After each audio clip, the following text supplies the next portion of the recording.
कैसा होगा आपका आने वाला साल अगर आप मूलांक 7 से रूल्ड होते हैं। Hello all, welcome back to my channel. This side Charu Gupta, numerology and vastu consultant. उम्मीद है आप लाइफ में अच्छा कर रहे होंगे। आज का मेरा ये वीडियो है कि अगर आपका डेट ऑफ बर्थ में अगर आप रूल्ड होते हैं नंबर 7 से, यानी केतु से रूल्ड होते हैं, तो अपकमिंग 2025 आपके लिए कैसा होने वाला है। लेकिन उससे पहले अगर आप मेरे चैनल पे नए आए हैं तो प्लीज इस चैनल को सब्सक्राइब कर दीजिए, वीडियो को लाइक कर दीजिए और कमेंट करके बताइए कि आप अपने पर्सनल ईयर की कैलकुलेशन किस तरीके से निकाली है।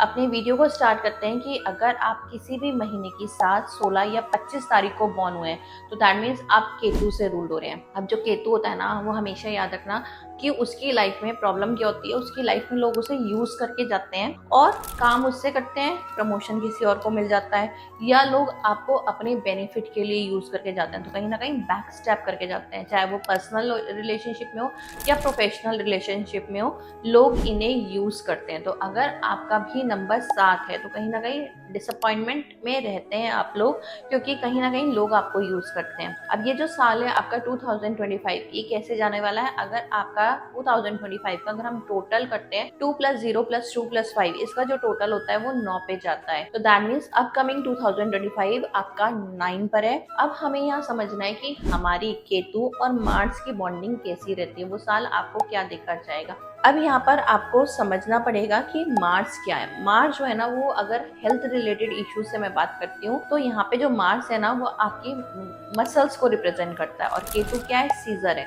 तो सबसे पहले आपको एडवाइस यही रहेगी कि इन शॉर्ट आपको अपनी हेल्थ की देख रेख करनी है, क्योंकि यहाँ पर हो सकता है कि आपके कुछ सर्जरी होने के चांसेस, ये जर्नल प्रेडिक्शंस हैं, सर्जरी होने के चांसेस स्ट्रांग हो सकते हैं। आप सर्जरी इन द फॉर्म बड़ी सर्जरी नहीं, हो सकता है आपकी बॉडी पे कोई छोटा मोटा कट भी आ जाए, पर आपकी स्किन पर कट जरूर आएगा आने वाले 2025 में, जो आपकी बॉडी पर एक मार्क छोड़कर जाएगा। तो कहीं ना कहीं हेल्थ रिलेटेड इश्यूज आपको 2025 में बने रहेंगे। अब 2025 क्या करता है, 2025 अब आपके लिए अनप्रेडिक्टेबल साल है। आपके अगेंस्ट में कंट्रोवर्सीज भी यही करता है। तो अब ऑलरेडी आपकी लाइफ में डिसअपॉइंटमेंट होता है, क्योंकि ये साल जो है वो आपकी लाइफ में अनप्रेडिक्टेबल इवेंट लाएगा, मिसअंडरस्टैंडिंग लाएगा, कंफ्यूजन लाएगा। तो हो सकता है अब आपकी प्रोफेशनल लाइफ में भी डिस्टर्बेंस यहाँ दिखे, क्योंकि यहाँ पर ओवरऑल आपकी जो प्रोफेशनल लाइफ है, अगर आप जॉब में हैं तो कहीं ना कहीं एक आपके अगेंस्ट में वर्क पॉलिटिक्स जैसी सिचुएशंस को ये खड़ा कर देता है। या आपका यहाँ पर क्या होगा, हो सकता है कि जो आपके नीचे के एम्प्लॉयज हैं वो ही आपके अगेंस्ट में यहाँ पर आपके लिए वर्क पॉलिटिक्स शुरू कर दें। तो ओवरऑल जो आपका साल है ना, वो उतना अच्छा नहीं रहने वाला है, क्योंकि यहाँ पर आपकी जो है वो वर्क पॉलिटिक्स यहाँ स्ट्रांग दिख रही है। अगर आपको जॉब स्विच करना है और जॉब स्विच करने के लिए सोच रहे हैं तो आप क्या करोगे, आपको लगातार अपने 4 मंगल, ठीक है, 4 मंगल आप ये रेमेडी करोगे। भगवान जी पर, हनुमान जी पर आपको चोला चढ़ाना है। चोला यानी ऑरेंज सिंदूर, वो आप चढ़ाओगे तो आपके अगेंस्ट जो वर्क पॉलिटिक्स चल रही है उससे आपको थोड़ा सा रिलैक्सेशन मिल जाएगा। अगर आप बिजनेस कर रहे हैं तो कहीं ना कहीं अगर आपका बिजनेस अपने ब्रदर के साथ है, भाई के साथ, फैमिली बिजनेस आप कर रहे हैं, तो हो सकता है आपके और आपके भाइयों के बीच में अनबन शुरू हो जाए इस साल, ठीक है। तो दैट मीन्स आपको केयरफुल रहना पड़ेगा कि अगर आपका फैमिली बिजनेस है तो आपको क्या करना है, यहाँ पर अपनी केतु की रेमेडी करनी है, क्योंकि केतु को शांत करना है ताकि आपकी फैमिली में डिस्टर्बेंस ना जाए। तो अगर आप जॉब या बिजनेस दोनों में कर रहे हैं तो इस टाइम आपके लिए बहुत स्ट्रांग है कि आप अपनी केतु और अपनी मंगल की रेमेडीज को शुरू कर दीजिए, ताकि वो जो आपके लिए प्रॉब्लम लेकर आ रहा है, health related, surgery related problems, वो आपके लिए यहाँ पर नहीं हो। तो अब ये थी हमारी professional life, health related issues. बात करते हैं, अगर आप किसी भी प्रॉपर्टी में इस टाइम इन्वेस्टमेंट करने का सोच रहे हैं तो कहीं ना कहीं अब ये जो साल है ना, आपको उतना अच्छा बेनिफिट नहीं देगा। अगर आपने यहाँ इस साल प्रॉपर्टी परचेज करी तो हो सकता है वो प्रॉपर्टी आपकी स्टक हो जाए, आपको मिले ही ना, या आपके साथ धोखे होने के भी चांसेस उतने ही स्ट्रांग हो जाते हैं। तो दैट मीन्स अब आपको इन्वेस्टमेंट नहीं करना है इस साल। अपकमिंग 2025 में अगर आपको कुछ इन्वेस्टमेंट करना है तो लास्ट के क्वार्टर में करिएगा, लेकिन अभी 2025 में आप नहीं करेंगे इन्वेस्टमेंट किसी भी लैंड में, क्योंकि धोखे होने के चांसेस स्ट्रांग हो जाते हैं।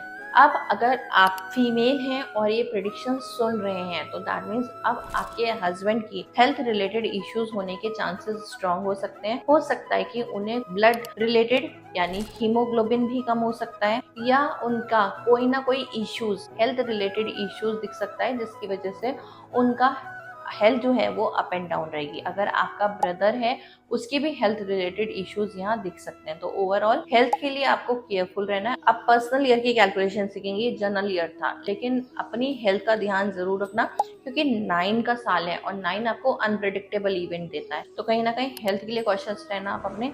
अगर आप लॉन्ग टूर पे जा रहे हैं, कार ड्राइव कर रहे हैं, तो बी केयरफुल वाइल ड्राइविंग। तो कहीं ना कहीं उस चीज को आप बचा के लेकर जा सकते हो। नेक्स्ट बात करते हैं अपने पर्सनल ईयर की। किस तरीके से हम अपने पर्सनल ईयर को कैलकुलेट करेंगे। पर्सनल ईयर को कैलकुलेट करने के लिए आपको एक डेट ऑफ बर्थ लेनी है। डेट ऑफ बर्थ को लेंगे जैसे 7 फरवरी 1988। अब यहाँ पर मुझे 1988 को यूज नहीं करना है, जो अपकमिंग ईयर है यानी 2025 है उसको मैं यूज करूंगी। अगर मैंने अब यहाँ पर 7 फरवरी मैंने आपको डेट दी थी, उसमें मैं क्या करूंगी 2025 लिख दूंगी। तो अब मैं पर्सनल ईयर किस तरीके से निकालूंगी 7 + 2 + 2 + 2 + 5। अब अगर मैं इसका टोटल करती हूँ ना तो भी यहाँ पर क्या जा रहा है 9 पे जा रहा है। तो दैट मीन्स अब इस नेटिव का जिसकी भी ये डेट ऑफ बर्थ है उसका पर्सनल ईयर 9 निकल कर आ रहा है। आप इसका सबका टोटल कर दीजिए। 9 + 9 यहाँ पर जो जाएगा 7 + 2 + 2 + 2 + 5 यहाँ पर 18 हो जाएगा। और 18 को जब आप सिंगल डिजिट पे रिड्यूस करोगे 1 + 8 वो दोबारा से 9 पर हो जाएगा। तो यानी उस इंसान का जिसकी भी ये डेट ऑफ बर्थ है उसका जो पर्सनल ईयर है 2025 में वो 9 हो जाएगा। इस तरीके से आप अपना पर्सनल ईयर कैलकुलेट करिए और कमेंट बॉक्स में बताइए कि आपका पर्सनल ईयर क्या निकल कर आ रहा है। बात करते हैं अगर आपका पर्सनल ईयर 1 निकल कर आ रहा है। अगर आपका पर्सनल ईयर 1 निकल कर आ रहा है तो ये आपके लिए अच्छा साल रहेगा क्योंकि एनर्जी का साल है। अब यहाँ पर आपको एनर्जी मिलेगी और आप अपनी लाइफ में अगर आप जॉब स्विच देख रहे हैं या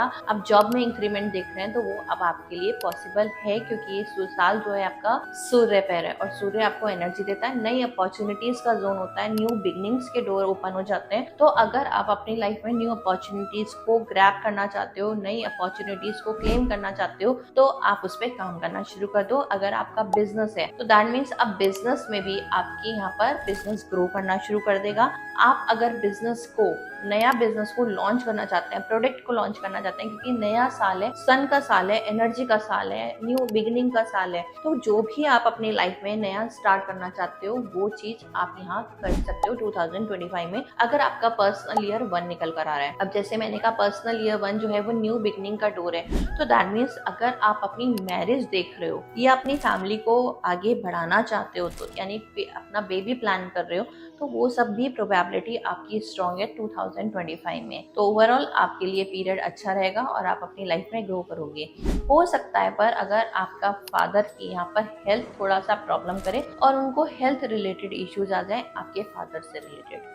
बात करते हैं अगर आपका पर्सनल ईयर 2 निकल कर आ रहा है। अगर आपका पर्सनल ईयर 2 निकल कर आ रहा है तो अब ये जो साल है आपका अपकमिंग 2025 ये आपको अब बहुत एक्सट्रीम रेस्टलेसनेस और एंजाइटी इश्यू देगा। क्यों देगा? क्योंकि यहाँ पर अब आपको ना ओवर थिंकिंग की प्रॉब्लम आ जाएगी। आप बहुत सोचोगे। हो सकता है जिस काम में आप हो उसमें आपको स्ट्रेस मिलना शुरू हो जाए जिसकी वजह से आपको ओवर थिंकिंग की आदत हो जाए। तो आपके लिए अब यहाँ पर क्या रेमेडी रहेगी? आपको क्या करना है, चांदी का ग्लास लेना है और चांदी के ग्लास से रोज पानी पीना है या दूध पीना है। अगर आपको चांदी के ग्लास की रेमेडी नहीं करनी है तो आप क्या कर सकते हो, डेली मंदिर में जाकर आप शिवलिंग पर दूध, दही, शहद आप चढ़ा सकते हो और काले तिल। इससे जो आपको ओवर रेस्टलेसनेस, एंजाइटी या ओवर थिंकिंग की प्रॉब्लम है वो आप सबसाइड हो जाएगी और कहीं ना कहीं आप बेटर कर पाओगे। तो यहाँ पर अगर आपका पर्सनल ईयर 2 है बहुत रेस्टलेसनेस रहेगी, एंजाइटी रहेगी, थोड़ा सा प्रॉब्लम दिखेगा हेल्थ वाइज। बात करते हैं अगर आपका पर्सनल ईयर 3 निकल कर आ रहा है। अगर आपका पर्सनल ईयर 3 निकल कर आ रहा है तो अब ये जो साल है ना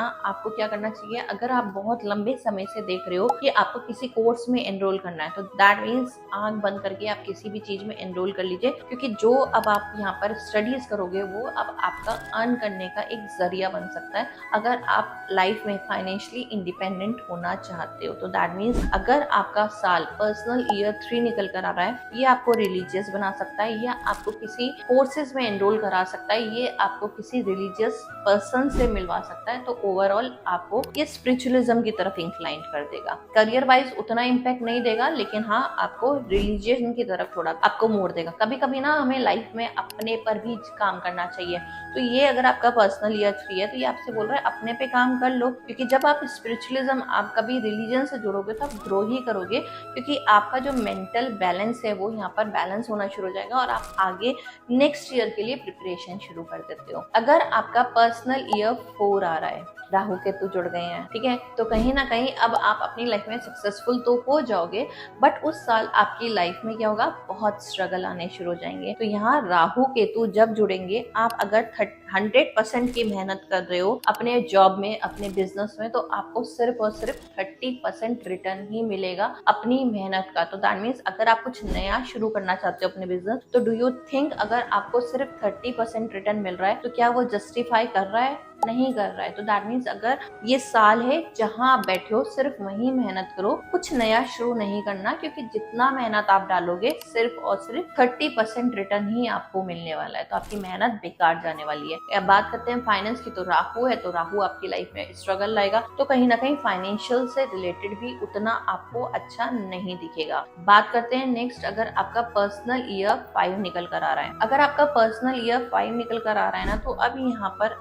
आप एक ऐसे इंसान से इमोशनली कनेक्ट हो जाओगे जिसके साथ आपको अपनी बॉन्डिंग अच्छी लगेगी, आपको अपने रोज के अपनी बातें शेयर करना अच्छा लगेगा। तो कहीं ना कहीं एक ऐसा इंसान आपके क्लोज आना शुरू हो जाएगा। तो अगर आप अकेले हैं, किसी पार्टनर को ढूंढ रहे हैं, तो यानी ये साल जो है आपके पार्टनर आपको मिलवा सकता है। किसी फीमेल्स के चक्कर में हो सकता है आप किसी प्रॉब्लम में फंस जाओ, क्योंकि यहाँ एलिगेशन लगने के भी डर होते हैं। तो अगर आपका पर्सनल ईयर 5 निकल कर आ रहा है, तो बहुत चांसेस हैं कि आपका किसी फीमेल के साथ डिस्प्यूट हो सकता है, कुछ लिटिगेशन के चांसेस हो सकते हैं, जैसे कोई फाइन पेनल्टीज होना। यहाँ पर आपको अपने हेल्थ को लेकर बहुत कॉशियस रहना है, क्योंकि हो सकता है कि आपको स्किन रिलेटेड प्रॉब्लम या स्टोन रिलेटेड प्रॉब्लम्स हो जाए आने वाले साल में। तो ये था अगर आपका पर्सनल ईयर 5 है। अगर आपका पर्सनल ईयर 6 आ रहा है, 6 क्या है, वीनस है, और वीनस जो होता है वो आपके नेम, फेम, मनी को रिप्रेजेंट करता है, और केतु क्या है, सीजर है। तो यानी अपकमिंग 2025 अब आपकी जो फाइनेंशियल सिचुएशन है उस पे इम्पैक्ट करेगा। अब जैसे मैंने आपको पहले भी बताया होगा इस अपने और वीडियो में, आपका जो केतु है वो सीजर का काम करता है और फाइनेंस वीनस है। तो अगर आप किसी बिजनेस में है, तो आपका फाइनेंस जो है ना वो प्रॉपर तरीके से नहीं आएगा, कट कट के आएगा। तो कट कट के आएगा तो क्या होगा, आपका बिजनेस सफर करेगा। अगर आप जॉब में है, तो अगर आप इंक्रीमेंट सोच रहे हैं, तो हो सकता है उतना इंक्रीमेंट ना आए, आपको टुकड़ों में दें या बहुत कम दें। तो कहीं ना कहीं फाइनेंशियली थोड़ा सा आपको सेटबैक लगेगा और उतना इम्पैक्ट स्ट्रॉन्ग नहीं आएगा फाइनेंशियल। अगर आप देख रहे हैं तो मैरिड लाइफ की बात करते हैं, तो कहीं ना कहीं मैरिड लाइफ में यहाँ पर बहुत डिस्टर्बेंस आपको दिखेगी। हो सकता है बहुत ज्यादा लड़ाइयाँ हो जाए, और हो सकता है लड़ाई में आपकी वाइफ अपना सामान पैक करके अपने घर को चली जाए। तो यहाँ पर उस चीज की भी प्रोबेबिलिटी दिखती है। फाइनेंस अच्छा नहीं होगा तो आपकी कहीं ना कहीं प्रोफेशनल लाइफ में भी इम्पैक्ट आएगा, उतना नहीं आएगा, लेकिन हाँ फाइनेंशियली आप उतना नहीं ग्रो कर पाओगे। हेल्थ वाइज आपकी वाइफ के लिए अपकमिंग 2025 बहुत ज्यादा हो सकता है हेल्थ रिलेटेड इश्यूज लें। अगर आप फीमेल हैं और ये प्रेडिक्शंस देख रहे हैं, तो हो सकता है कि आपका कहीं ना कहीं हेल्थ रिलेटेड इश्यूज आ जाए।